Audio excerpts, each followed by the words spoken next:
No, Sarah. Thank you, Robin. So welcome everybody to the Waterways Committee meeting of Wednesday the 19th of February. So we'll just start with we'll stand with a Karakia Timatanga.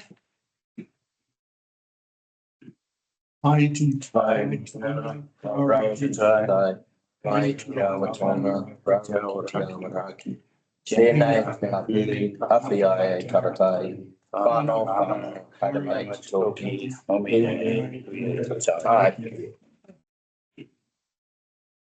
Thank you, and welcome to the people that are streaming in.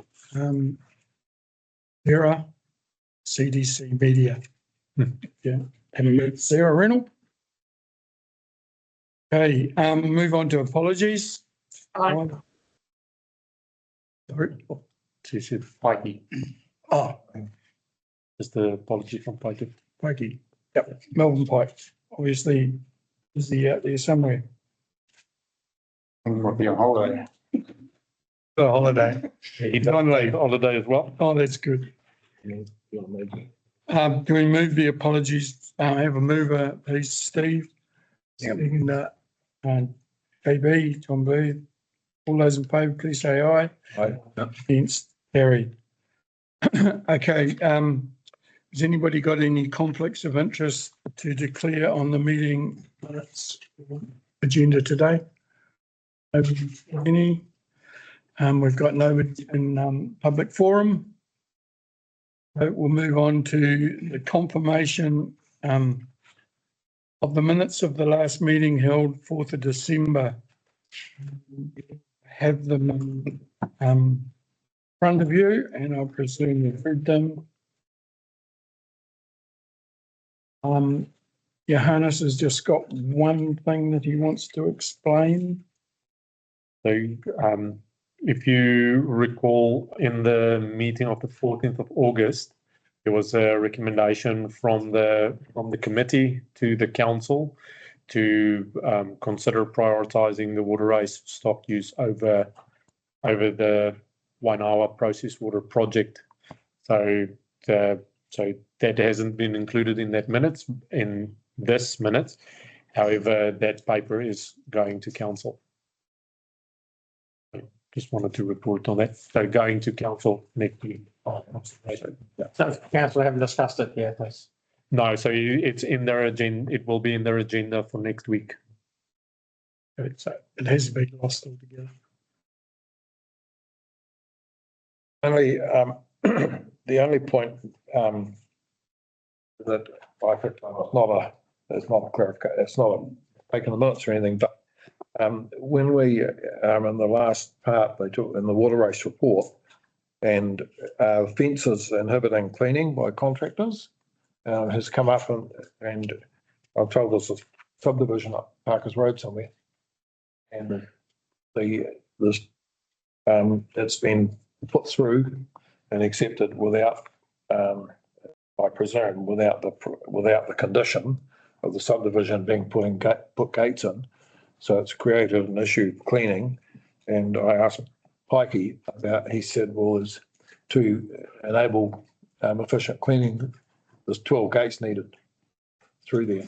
But the point I make is that probably over our time, 3 times in the past, we've that putting gates on along waterways to enable cleaning has to be a condition of subdivisions, and it never sort of seems to quite get there. And the last time was in more recent times. I can't remember, it was a couple of years ago, I suppose, and we had a discussion over this very matter. And my understanding was that it was going to become a condition of subdivision in the rural areas, but this subdivision apparently has gone ahead, but no gates. So I said, I was going to say, is that part of the minutes from the previous one, or is this something to? It's a question. No, it's a question. Well, either or. It's a question raised. We can discuss it at the when we get to my report, shall we? Oh, okay. Yeah, do it then. That's right. Yep. Do it then. Noted. The only thing I've got on the last page, page 10, the feasibility of sending out a newsletter to notifications for the water race ratepayers. Council officers will determine how many water race ratepayers don't have an email or phone number listed in the rates database. They've done it. They've done it. Give you an update. Oh, It's in the report. sorry. Yes, it's in my report. Some officers have. Oh, yeah. Depends. It will be discussed later on as a note.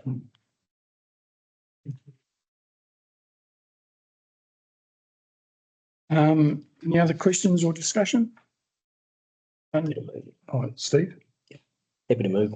you're happy to move? Yeah, I'm happy to second. Okay, Steve moved.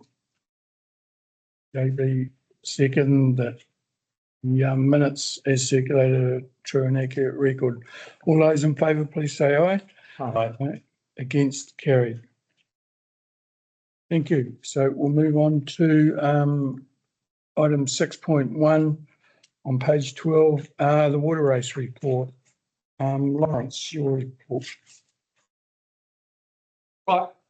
So obviously there's a few things to discuss. I'll take the report as read.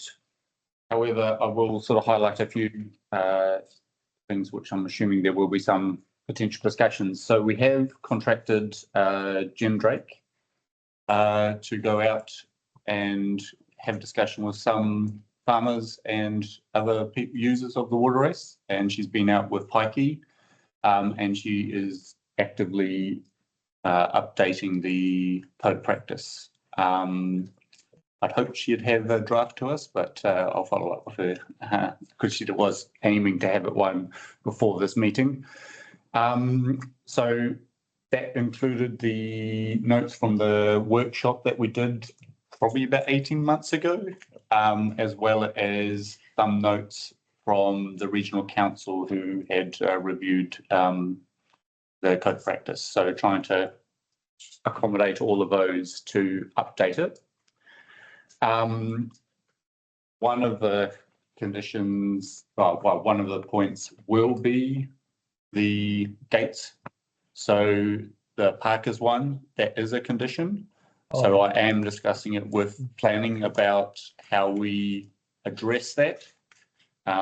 Because at the moment, my opinion is that it isn't, they haven't consulted the committee to get approval for the plans and allowed access to clean the water race.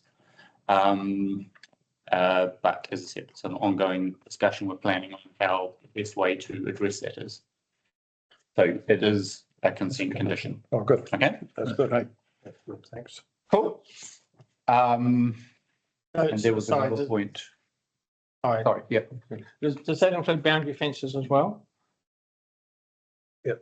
I can probably send through the exact wording. Is basically it's to say that any work around the water race needs to be approved or consulted with the water race overseer or the committee to make sure that access is allowed for. So it's fairly broad in terms of the actual wording. If it's a condition, Yes, then the person that is doing the subdivision needs has to comply with. Otherwise, they shouldn't have got a 224. They haven't had 224 is at the end of it before the actual lot is created. Yeah.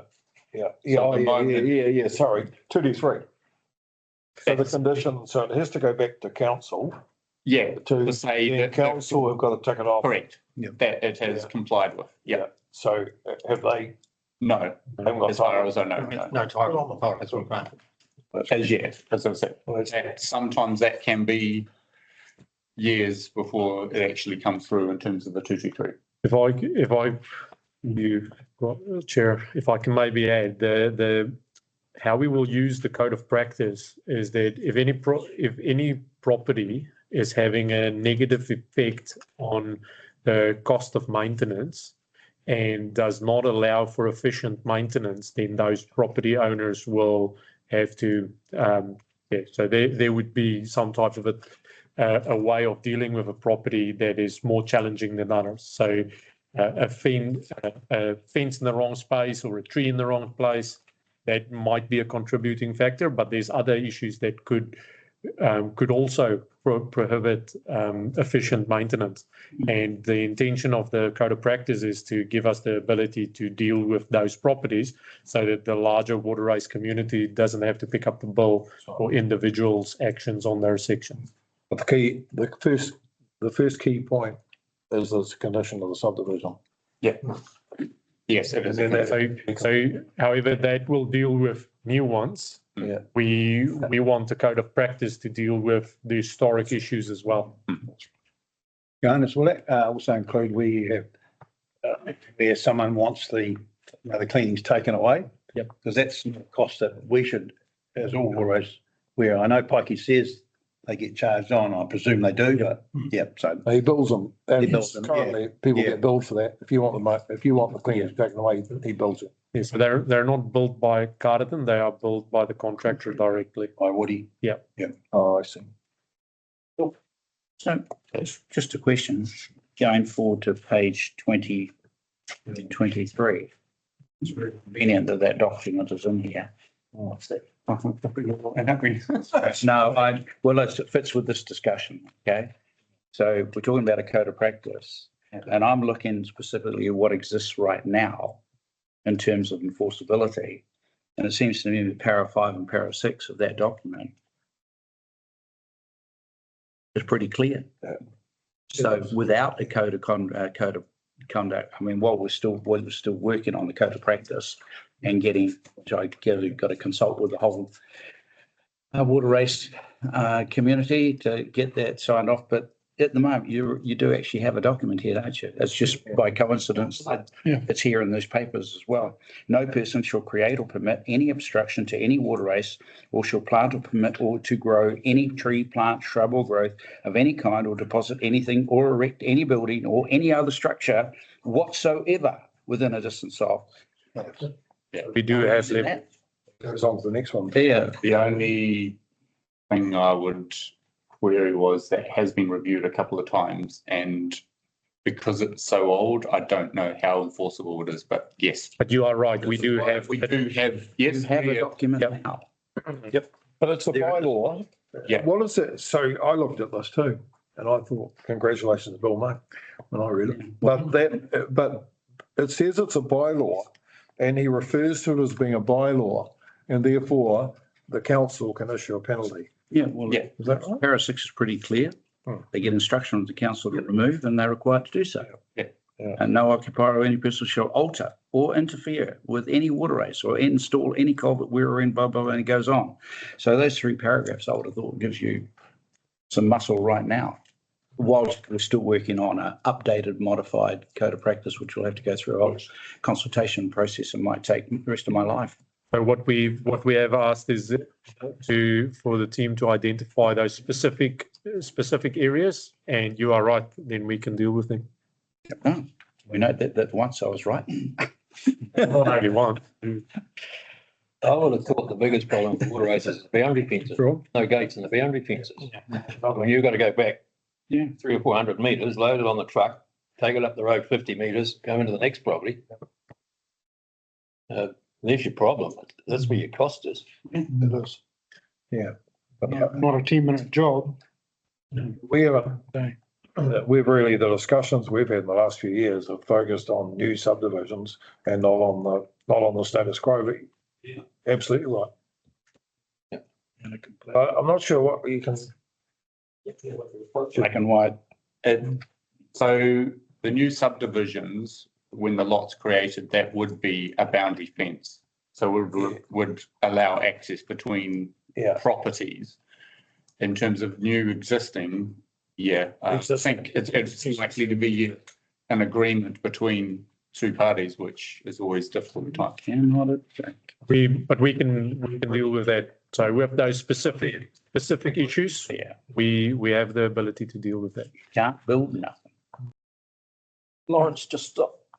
back onto this report. Yes, yeah. Service requests. Yes. Can you just put a bit of clarity around those figures? Because I'm trying to understand something missing off the top of them. Like what, you've got the figures in rows or Yes. what are they each? Oh, bugger. Yes, I did forget in terms of the actual each of the ones. So, damn, I thought I had added in, but it's already got mixed up. I'll need to get back to that, but I'm pretty sure like the third column along is like the total received.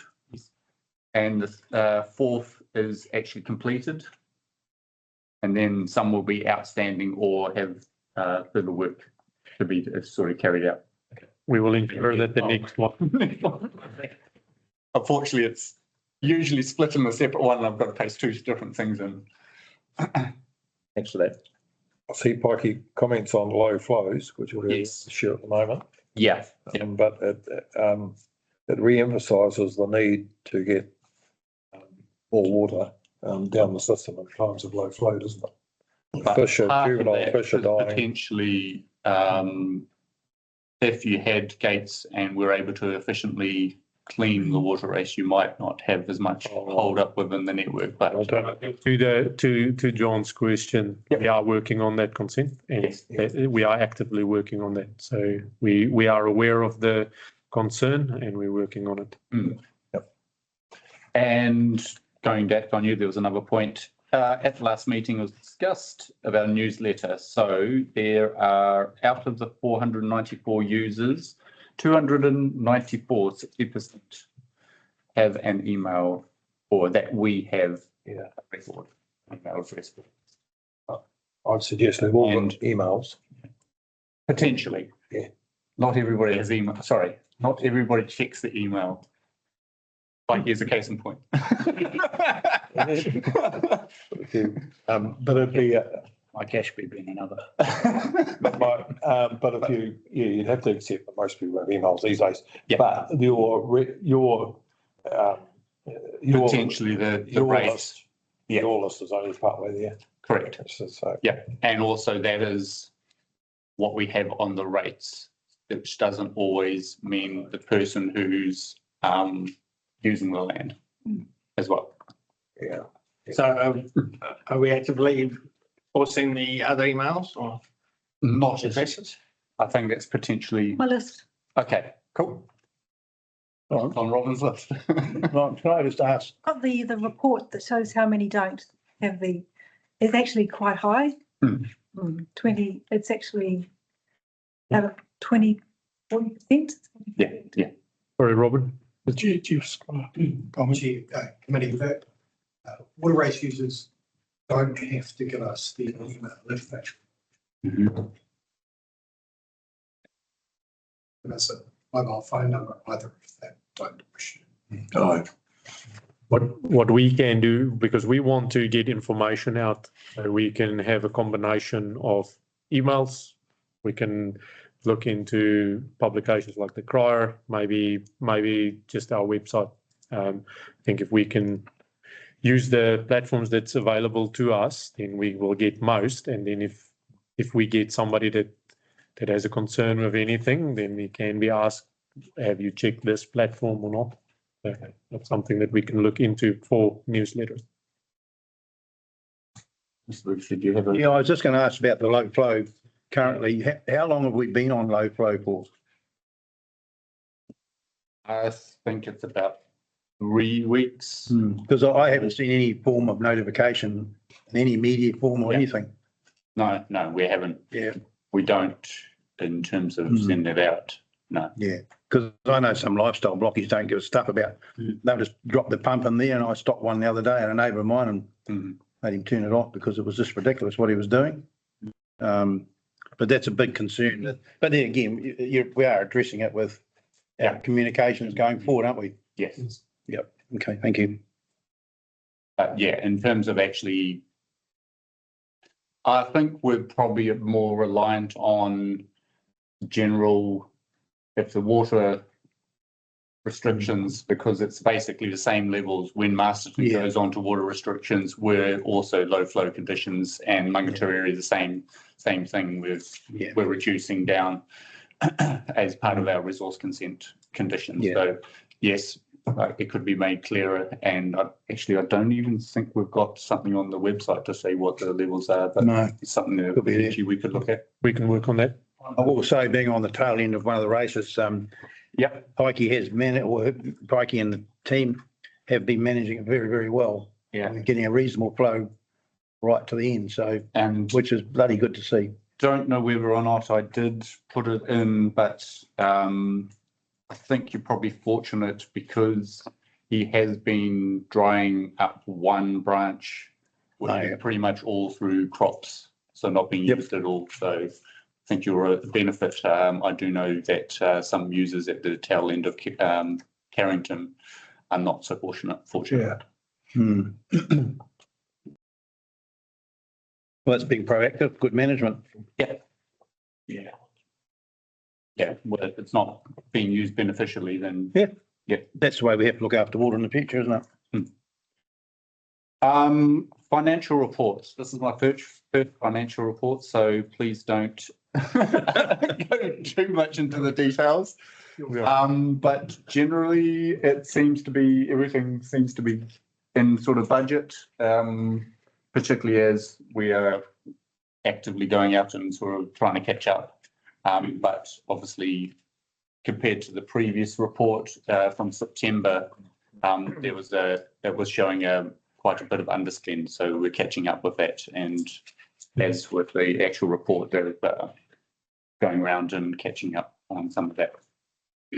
So, as you might know, you all know this, when the weather is favourable, we get more done. When we have less favourable weather, we're limited to what we can do on the network. So we've been capitalising on the good weather and getting a lot done and getting ready for winter. Thank you, Hannes. Any questions? Questions, discussion, more discussion? At the end of last year, we showed $120,000 deficit. So some years we have, at the end of the year, we've got a surplus. Yeah. Last year's deficit. What happens to those? What happens to those two things? We've got As I understand it, we can't, if we end up in a deficit or a thing, then next year the budget has to be rejigged to try to either recoup or reduce. Or does it just start at naught again? No, I don't think it starts at naught. So in the I stand. John, I might call on an expert advice here. I believe Lawrence has made the correct statement. The surplus or balance is used in the following year in order to ensure that over the multi-year period, the number is zero. all right. So they have it's quite hard to follow just on a summary, but they have certain times of surplus. So do we have a emergency account where surpluses, we can set surpluses so that we've got a fund that we can call on if there's any big any major disaster? No, we don't, but we can, should you wish to do so. Yeah. But we could create a reserve. A reserve fund, yeah. A reserve fund, which would have to be funded from taking water race rates. Create a reserve to manage those ups and downs. Because the fear probably is a concern. I've thought about it for a long time and I thought, thank goodness it never happened. But if you've got a big flood, and I suppose one of the major things we're vulnerable to is the intake at Wainawa, which is quite a structure. And if the river turned into that, and I know that it's being managed as well as possible, given working with the regional council to try and keep the water off that, so take away the inside corners on the other side of the river. But that's probably where we're vulnerable. If that ever happened, but if we had to fix it, there'd be a big cost in fixing it.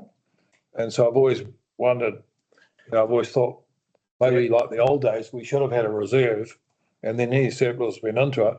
And if that emergency ever happened, if that disaster happened, we'd actually have a fund that we could call on within the system. Is that insured?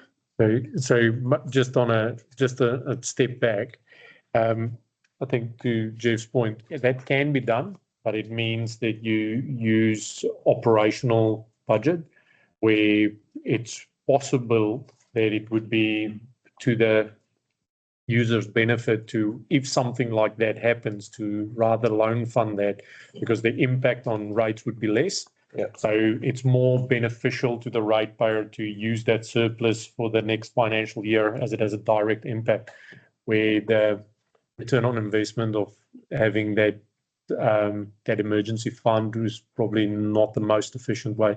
However, I'm not a financial expert, so it needs to be all verified. And we do have insurance for some structures and assets. So Is that one of the show? I have not sure. We have to list it. We can confirm that as well. Yeah. Okay. There was often a question asked about, were you actually allowed to carry over an unspent amount that's been budgeted on and you hadn't spent it? Can you carry it, or because often in the past it's no, you can't carry it over, so spend it. I know that's happened in the past. Yep. So they need to be careful.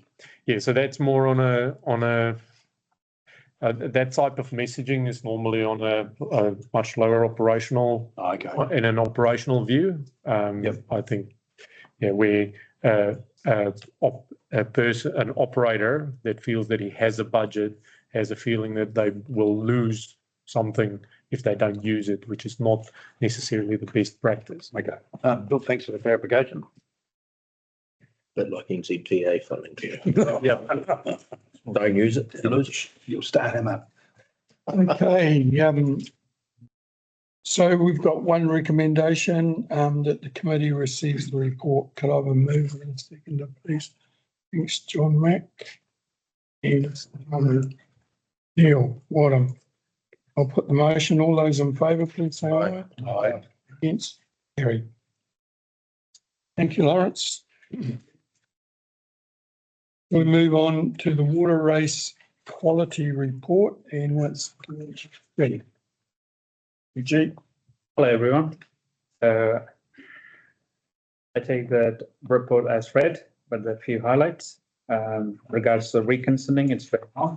We are currently addressing the SM92 request. And we also awaiting some information from the consultants. In regards to the water quality, it's looking fine. E. coli dropped, nitrates, always peak is going down. Also, the reactive phosphorus is also went down, so it's looking good. Questions for G? Discussion? I think when you get low flows, some of these tests spike up. Yeah. Which is another reason why you want increased water down the stream. Times when the riverbed is disturbed, there could be E. coli in it. We don't know. So when we have heavy rainfalls, all this stuff comes through the channels and it gets settled in the riverbed. And when it's low flow and if it's disturbed, and at the sampling time, if that's scrapped, it probably would show high E. coli, but it's highly unlikely. But if it's possible. Yeah. Okay, I think your graphs are really good, G, and it's your report is pretty well self-explanatory, so I've got no questions. Anybody else got more? If not, have a mover and a mover that we recommend, with one recommendation, receive the reports, please. No move. John Booth. And the second, Neil Wadham. All those in favour, please say aye. Aye. Aye. Against? Carried. Okay, so we move on to report 6.3 on page 19. And Jeff. On this. We can confirm it, Jeff.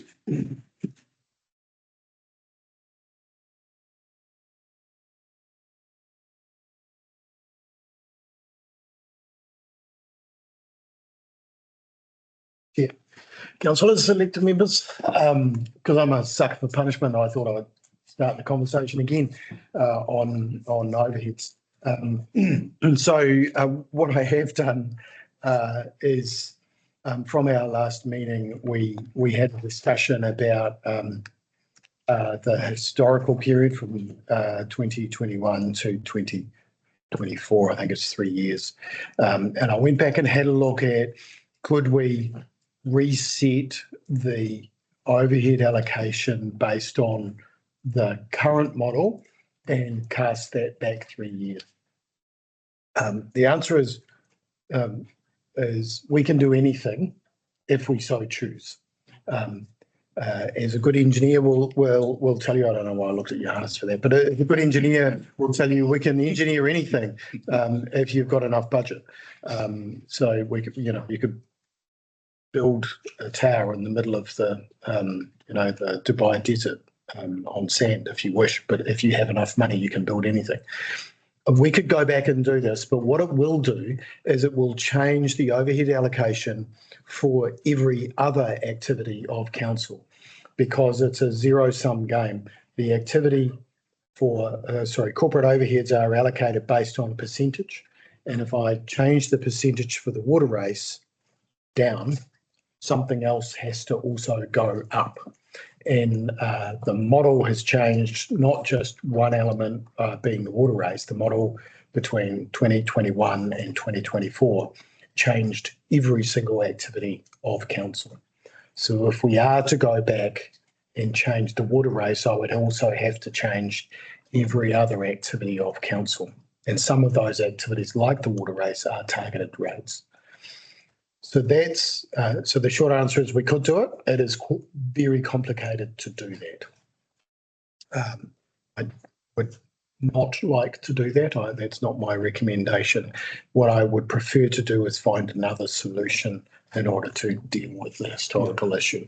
So what I proposed here is a recommendation for this committee to consider, which is that council employ an apprentice and that council train that apprentice up to be a water race overseer. Now, I know Pikey mentioned that he thought that was a requirement of 5 years training, that I could find nothing to support a 5-year training plan. I think the training plan would depend on the individual we chose and on Pikey.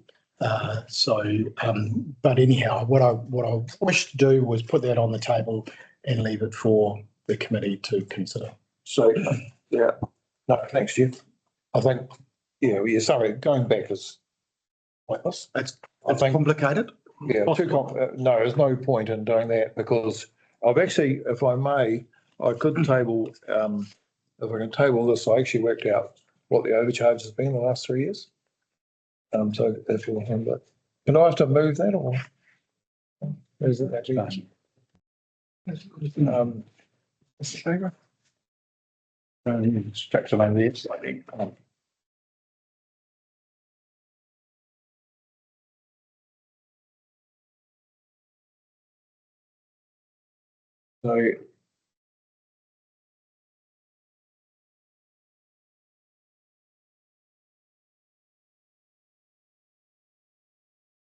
So if,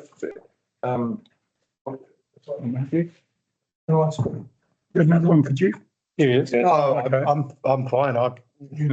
Yeah, so it's not, Numbers in my head. so what I did, I took this off the financial information that we get. And if you look down there, the corporate services and operational overheads, they're the two bits of administration that have been the issue. So I historically looked at if you look, there's a total of the two on the third line down. So if you look historically, that gives you a bit of a picture of 2000, 19, 20, 21. So then what I did from the problem started in 21.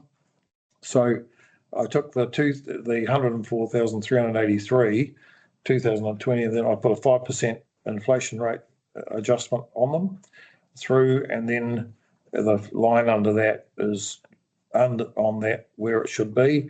And then the last year is status quo at the moment. 2024 is what we've accepted in the new matrix, so that's not a problem. So the total overcharge on that basis for 3 years is $698,047. So I think my sort of view, and I've thought quite a bit about, we've discussed this quite a few times.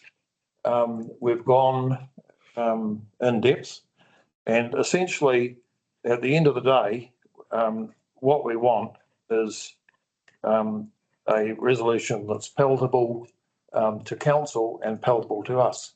So if you look at the two suggestions that have been made in where this overcharge would be spent, one is in deferred maintenance on the waterway system, and that's been discussed a couple of meetings ago. And then the suggestion there was that maybe we pay 50% of the administration charge for the next 3 or 4 years or something to get that back. So no money changing hands, just an offset. The next suggestion from Jeff, which is a good one, is that the council pay a pikey apprentice for the next 4 or 5 years, whatever, to get the offset. So I sort of did a few rough numbers on. If you look at the amount of money involved, 698,000. If we accept it on behalf of the ratepayers, that roughly we get 2/3 back, and you're talking probably about 450, 500, or 400 to 500. Then that would more or less pay a pikey apprentice today for 5 years, and whichever mix. And I think that's probably a fair resolution. We've got to give on behalf of the ratepayers. We've got to give a bit, and as Jeff has acknowledged right from the beginning, the mistake's been made, and so we want an outcome which is good for the water races, good for us going forward, and we want it fixed and sorted so that those coming into council in 6 months' time, we don't know who they are. Everything's very clear, and from a water race point of view, we're very clear in what we've done. We can feel happy in justifying decisions to our ratepayers that we represent, and we're doing something good for the water race going forward. That's how I see it. Thanks, John. Any other discussion? Anybody? The way I see it, there's 2 points that I think have been missed here. One, to me, taking that money out of there when it wasn't supposed to come out is fraud. And it's a targeted rate, and that's where the money should have bloody well gone. And the other one is, why didn't the auditor pick it up? Yeah. I'm happy to answer that if you want. Yeah. The overhead allocation model was not explicitly adopted by council when they adopted the 2021 plan. When we did the 2024 plan, I explicitly pulled out the overhead allocation model and gave it to council and said, here's what we're proposing. I suggest you consider this separately. It doesn't appear that was done in 2021, but they did adopt the LTP, which included the overhead allocation model. So council approved it back in 2021. They may not have been given as much information as council was recently, but they did adopt it. So it would have been audited, but it would not have been picked up as any kind of error because it went through the process. Well, I think when you and I looked at we met a couple of times, sort of looked at this, Jeff, and I think the fundamental thing when we look back was that if you look forward to what Jeff did, the factor in the matrix you use is 1.2%, 1.2 of administration is not. Do you figure 1.2 wasn't it? Oh, We used, it was, you used 1 or 1.2? I used yeah. So I think it dropped from It was what? 12 to. It was the previous jogger who, I don't know who the hell it was even, he'd put 6 in. And that's what bumped. So prior to 2021, that percentage was probably 0.8 or 1 or something around there, I'm guessing. And he turned around and put 6 in, so he jumped it up. And then, but you're right, we picked it up straight away at these meetings. Yeah, it probably should have been addressed then and not balloon out. But I think, Hannes might have said at the time that you can't change it until the next long-term plan or something like that. Something like that. What I found, Gary, was there wasn't a basis for the previous model. There was no rationale that I could go back and re-engineer the calculation. And so that's what we did with council with the current model was we said, well, here are the principles we're going to work on. Do we agree with the principles? And if so, then I'll go and calculate the model, and it's very clear. And so we've got a basis for today's calculation, but the challenge is I've got no way of replicating what was done previously. I wasn't here and I don't know why it was done that way. So just getting back to your idea, what cost do you foresee the council paying for an apprentice over a period of time until he's trained up? Well, it'll be up to council. I mean, it's not me, but I would have thought we would employ the person and we would provide the person with the tools needed in order to come up to speed and for a period of time. May I be frank? I don't think our water race overseer is desperately looking to retire tomorrow. So I think he will be looking for a very, very long training period and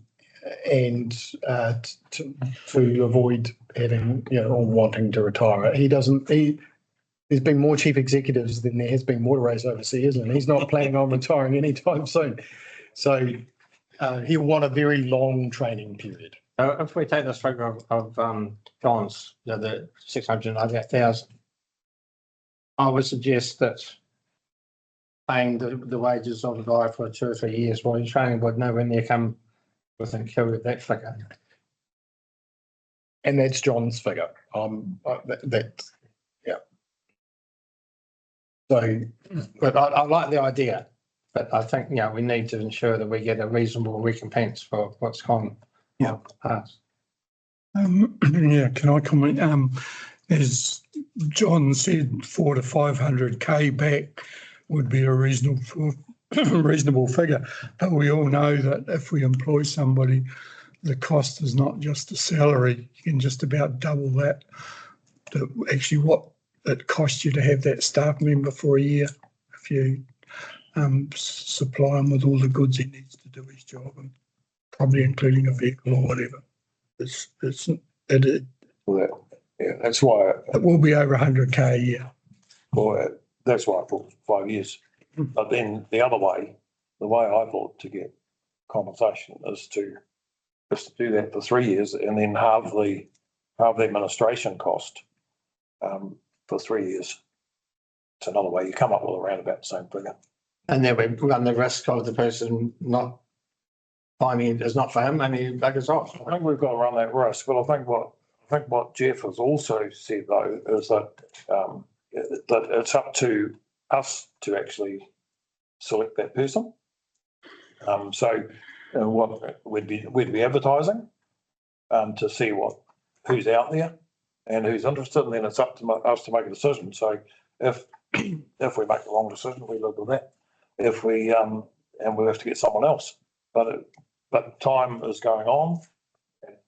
Mikey, even though he's fine at the moment, but we've all talked for years about having someone that can learn the intricacies of that water lake. So it could be you know, it could be a good opportunity to do that.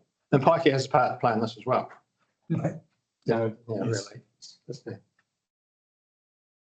I could be pretty. Not a willing participant, if I could. He's all right with this though. He's not a willing participant in training an apprentice. Yeah. I would think it's very impossible to find someone that would train with Pikey personally. But I knew it's different. That's a dilemma. different problem. I've spoken to him and I think he's okay. Jeff, do you think within the realms of this, the money available, if there was any areas of deferred maintenance or something like that, could that be sort of shoehorned in there as well to be part of the package? I think you could recommend to council anything you like. But I think we need to identify what this, this person's going to cost first. But part of the problem why I've never actually gone back and calculated a number is the minute you put a number on the table, everything now comes to, well, how close is it to that number? Yeah. And that doesn't, I'm not sure I'll be able to ever solve that problem. I wasn't here. I didn't create, I'm trying to solve the today problem. But I think, But you could ask for deferred maintenance, Jim. but I think the key, that's my view would be that that's up to us. Mhm. And that's why, that was the very reason, John, why I thought a combination. Yep. So if we pay 50% of the administration fee, then obviously that money can be spent on deferred maintenance. So it's like, it's no good the council being settled with some deferred maintenance. It's better for us. We run the water race system. It's up to us to make sure it's run well, and any deferred maintenance goes through as part of the water race operations. So, John, I guess what you're saying is maybe we need to identify some candidates for this role and also identify, is there any deferred maintenance that's been missed out on? What is it? Yeah. And put a figure on it, then we know all well. Well, I think you can only, to move forward though, I think we can only work on the principle of what we're all happy with is where we want to get to today. And like, we don't know if we employ a Pikey apprentice, is he going to cost 60,000? Is he going to cost 70,000? Is he going to cost 50,000? We don't know. But the principle of it is we know that it's going to be around those figures. We know that there's costs go with them. Like, for instance, Pikey has everything on a tablet and a computer. He does all that. The guy coming in has to have a ute, second-hand ute, because he's not a gate opener. We're not, and this is probably where we, probably the last couple we had a go at, they probably ended up with gate openers. Whereas a guy coming into this role, Pikey's got to be able to say to him, look at your tablet, I want you to go there, and this is what you'll find, you fix it, and I'm going here. So that's how you learn, isn't it? Same as what we do with our staff. All of us do. We give them more and more responsibility. So that's the training that he would get. So that is a lot of detail and it is important, but the first step is that this committee needs to make a recommendation to council and council needs to make a decision on the way forward. What I'm hearing is that you would prefer adjustments to what Jeff has put forward. And if that is the wish, then we should probably bring that back at a later stage to.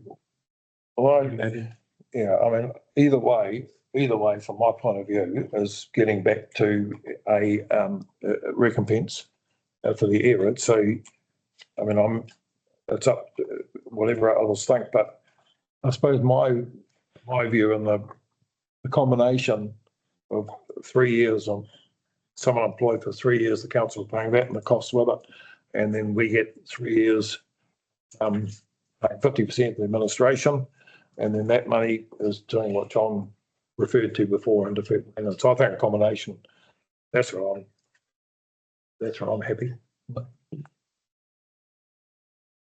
Yeah. So My view is, I would go more along Jeff's idea rather than seek too much. Well, I wouldn't seek too much recompense for deferred maintenance, that sort of thing. I think we've got to be realistic. I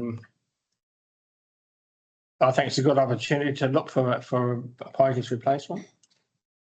Perhaps, take it while it's there and go for it. That's my view. Thanks, Neil. What's going to hang? No, I go the other way. Way with the 3 years and half the combination, yeah. So,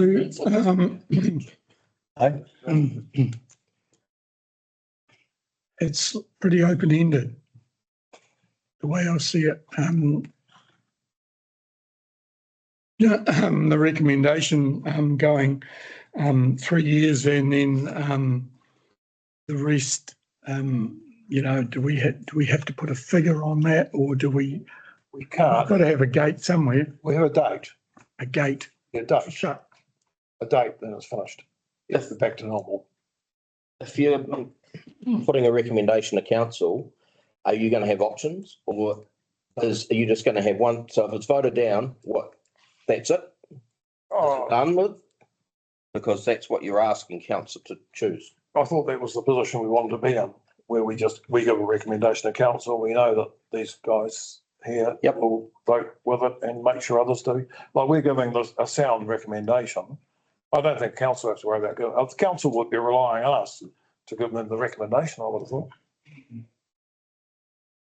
Yeah. There's quite a lot of background to that, though, is how council's going to come about that funding and so forth, and there's going to be a lot to the recommendation that you're suggesting that council will need to know before they go and say yes, I agree with you. Yeah. Well, set the principles. Yeah. Whatever you put forward to the council, though, John, it's got to create an appetite from the council to accept it. Because if it's too hard nosed, and it'll get rejected. And I don't know what money this council has currently. We can't say that money there you're talking about is, and Jeff might have a completely different figure, is sitting available over the next 3 years to be used.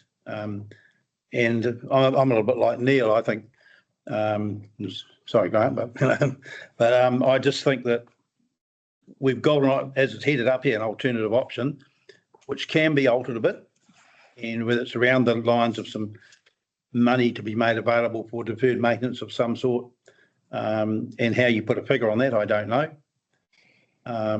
But somehow we need to move forward, but we also need to move forward with a recommendation to council that, hey, they might want to come back and have a discussion with the Waterways Committee. They might invite us to a meeting and we can thrash it around the table and come out with an answer. But we need to do that. We need to get to that point. We've got the next meeting that something could be recommended to council is early April, 2nd of April, council meeting. So that would give us a bit of time to either all the independent members get together in a workshop or get together as a full race committee in a workshop and thrash us around. Yeah. Ron? Can you just add, look, I get the level angst in this, and whether one accepts the $700,000 figure or not, that's a discussion which will have two different views in it. The council management's view and your view, a Waterways Committee view. But what is clear to me is that there's room on both sides for compromise, and there's room, there's a willingness on both sides to try and find a eloquent solution that may feel like a dead rat to some is still a pathway forward. I guess what may be contributing to the conversation is that there's no numbers attached to the proposal in terms of, so I'm interested in what is this apprenticeship? Is there any such apprenticeship for a water race overseer manager? I don't know. What does the syllabus look like? Is Pikey capable of running a training system on his own, or Johannes or Lawrence? Is he going to need someone? I've done training before and I've trained apprentices before, but I've always had the backup of the theory being provided by someone else, you know, and then I was delivering the theory myself. But so I'm aware of those sorts of things. And then there's this conversation, does a person get a vehicle? Does not? What's the contract going to look like? And so I guess in your head, John and Grant, what you're looking at is what is the value of that compared to what you believe it's worth? So I guess I don't know if you're in a position. I think the proposal, you wouldn't get such a offer from some other councils, let me assure you.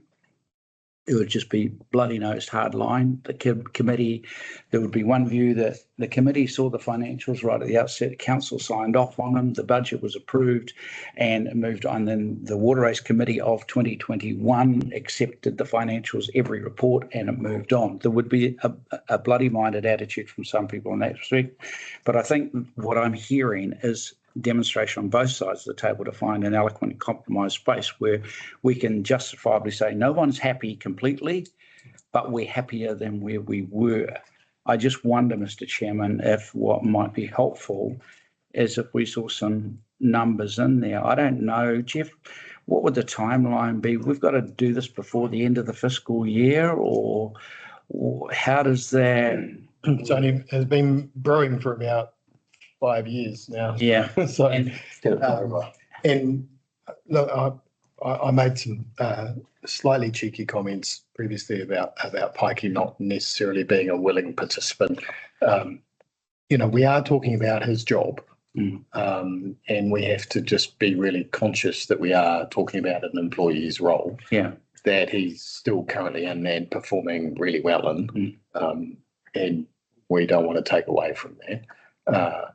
I guess my attempt was to encourage the Waterways Committee to pass a resolution so that went up to council to try and deal with this issue.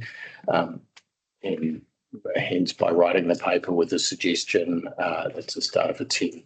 Didn't put a lot into it because I haven't got confidence that the Waterways Committee are all on the same page with the suggestions. So I wasn't going to spend a great deal of time.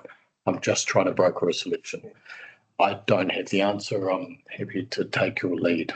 So, and now, Jeff, can I just finish, finish off? But thank you for that, Jeff, because the other thing that does occur to me is that the Waterways Committee itself has a responsibility to future-proof the maintenance and the operation. And I hear nothing but good stuff about Pikey and his knowledge, and everyone universally says we're bloody lucky to have the guy. That's the joy of having someone with 40 years experience and deep institutional knowledge.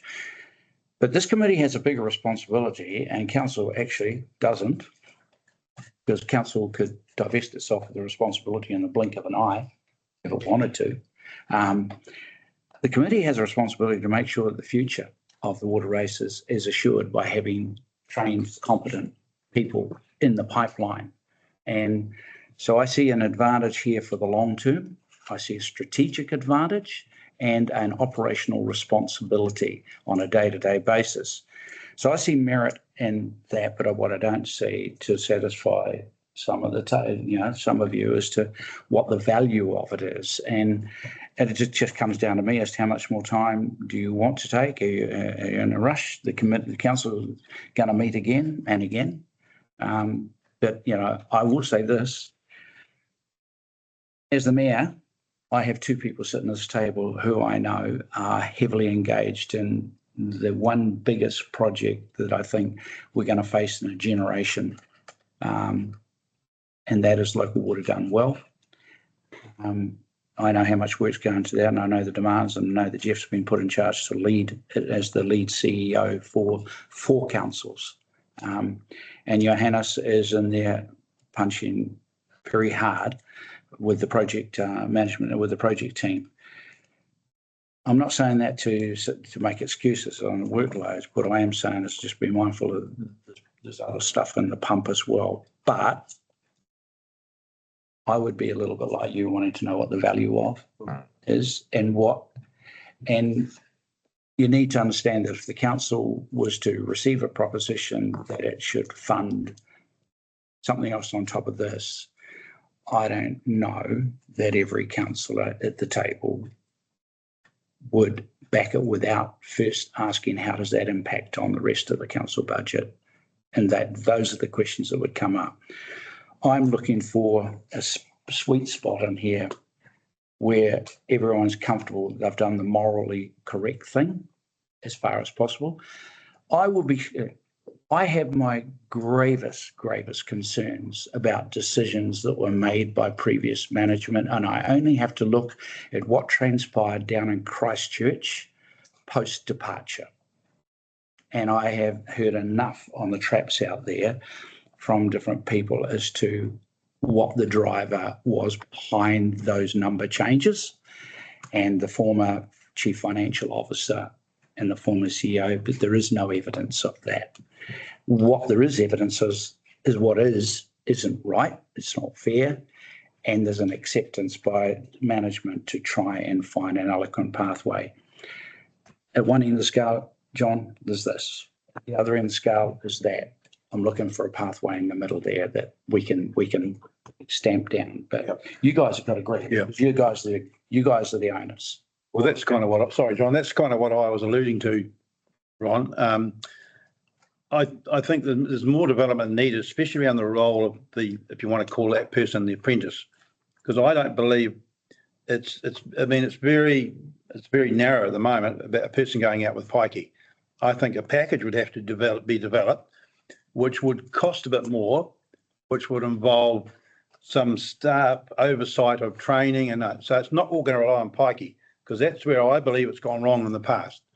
He's a great guy and he knows it, but the world's moved, and how someone learns a new job, it's not just about getting in a ute and driving around paddocks and opening, shutting gates and seeing how much water is. So I think there's going to be a cost involved above the salary for that person to go forward. And I think that needs to be identified some form as to where that would lie. And I think if I was that person going for that role, I would want that to happen, because I'd want all that backing and all that knowledge, not only just about being out at the front line in the farms, but also about what happens back in the office, how I put everything in and that. It's someone starting from scratch into a really, really critical bit of infrastructure to this community, and the rural community especially. So yeah, that's sort of where I see an important part of it. I think that it'll come at a later date when we go through, we start advertising, employing. You'll get those, that's when you get those sort of things sorted out. You've got to go back to the fundamental overcharge that we've all acknowledged that has to be rectified. Grant called it fraud. I've called it misappropriation in the past, but whatever it is, this recompense has got to be set. Now we've got options on the table, and we've got options talked about, and I think what we need is what Jeff is saying, is he wants a recommendation from us to go to council on what we want. So I think that the combination of it, and the numbers are easy to work out. Like if you look at administration, there's $160-something thousand a year being charged. So to get a 50% discount, that's 80,000. You multiply it by 3 years, that's 240,000 that's coming back. If you put a man in, you can, any of us could estimate roughly what that's going to cost. You'll get up to probably another 240, 280. So you're going to be, so what, if you add those two together, you're going to end up with around 450, 500, around that figure. The overcharge is nearly 700, close to 700. So we're forgiving 200,000. So the council getting a good deal from that point of view. But we're happy. It's not a matter of a good deal for anybody. It's a matter of coming to a compromise which is palatable to all parties. And I think that that's what we should be doing today, is we should be making a recommendation, and then that goes to council. If council choose, like you say, John, to invite us in to discuss our recommendation, and that's fine. We'd be happy to do that. But you want a palatable conclusion today, recommendation coming out of here, and then we move on.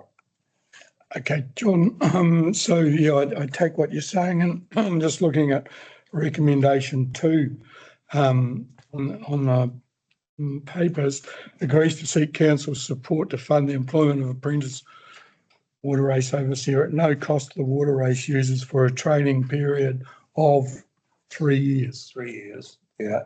I'd recommend that, and 50% reduction in overheads for 3 years. It's a separate. Two together. It's a separate. So the reason for that is the money part, the reduction in overheads, that money can be spent on deferred maintenance, which is a reasonable amount in the water races, because Pikey's been screwed to the boards in the last 3 years. So there's that. And then on the same time, we're fulfilling what we've all wanted for a long time and having a go at getting someone in training to replace Pikey at some point. But the combination is the way to go, in my view. But I'll move that. Would that be a second recommendation? Yeah, I'm just trying to write it down here now. Recommendation 4 is. Recommendation 4, I'm thinking, agrees to seek to council approval of a 50% reduction in overheads. Yeah, that's the employment of the. For 3 years. Seeking. 2. Seek to council. So that's two motions, is it? No, one. The first one is just an adjustment of recommendation 2 to And include the 3 years. the fourth is agree to seek to council approval of 50% reduction in overheads for 3 years. They go together. They're together. Yeah, but it's different. Two recommendations. Be separate recommendations. So seek support for the funding and employment of apprentice water race service here at no cost to water race users for the training period of 3 years. Is that the additional in there? And then there's a fourth recommendation. Yes. Seek approval from council.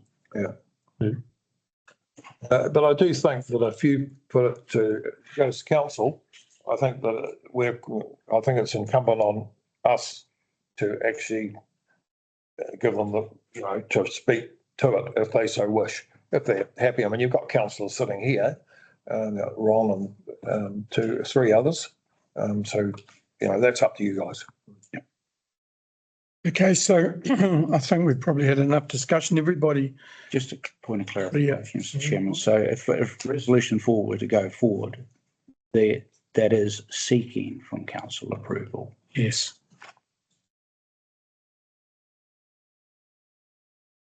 We need to move the revised recommendation. Yeah, we probably should. Yeah. So we'll go first. We'll start with the first recommendation 1, which is to receive the report. So we have a mover and seconder for that. It's Neil. John. All those in favour, please say aye. Aye. Carried. Right. The second recommendation has been adjusted. Agrees to seek council support to fund the employment of an apprentice water race overseer at no cost to the water race users for the training period of 3 years. So we need a mover and a seconder for the adjustment. I'll move that. Thanks, Neil. I'll second it. John, sec. So I'll put that, I'll now put that recommendation. Do you want me to read it again? No. Okay, so I'll put that. All those in favour, please say aye. Aye. Against? Carried. Okay, recommendation 3. Agrees the independent members of the Water Race Committee will identify suitable candidates for the apprentice position. Have a mover and a seconder, please. I'll move that. John and Grant. All those in favour, please say aye. Aye. Against? Carried. And recommendation 4, which I'll have to get somebody to move and second, obviously, agrees to seek council approval of 50% reduction in overheads for 3 years. I'll second it. John Mack, Smith. Okay, so all those in favour, please say aye. Aye. Against? Carried. Going to abstain from voting on that one. Steve. Thank you. And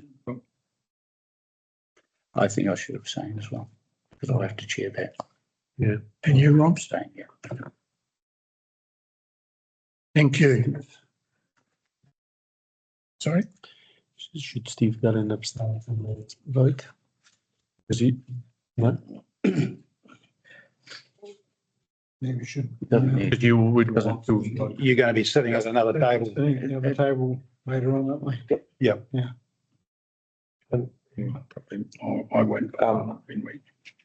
Do you give them, do you put on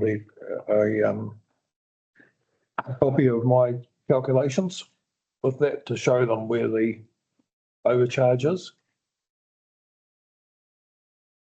Yeah, well, that'd be up. We Six leave to table. We can certainly tell them. Six leave. Okay, so that concludes all the business session. John, can I just ask a question about that? You talk about, you got John's figures, but surely wouldn't the council financial people also come up with a set of figures, how they see it? Yeah, I thought it was for the next 3 years. Yeah. So it's not based on your figures there, it's No. on the next. All I'm saying, all I'm asking is Exactly that right. this would help in showing them where the, We can recognise where the mistake was made. okay. Yeah. That's right. But I don't, like my figures, I mean, I'm sure we wouldn't be, It'll be the different. Yeah, because they came straight off the yeah, accounts. it could. But that's. Yeah, no, we'll. I think more to check it balance, I think. I'll check them. Okay, so that's all we've got on, Yeah, fair enough. on the, agenda today. So, just like to close with the closing Karakia, if we could all stand up. Yeah, Karakia Tapu, Kia Wātea ai Kara, Kia Karakia Whakataha ai, Kia Karakia Whakataha ai, Humie, Thank you all for attending and declare the meeting closed.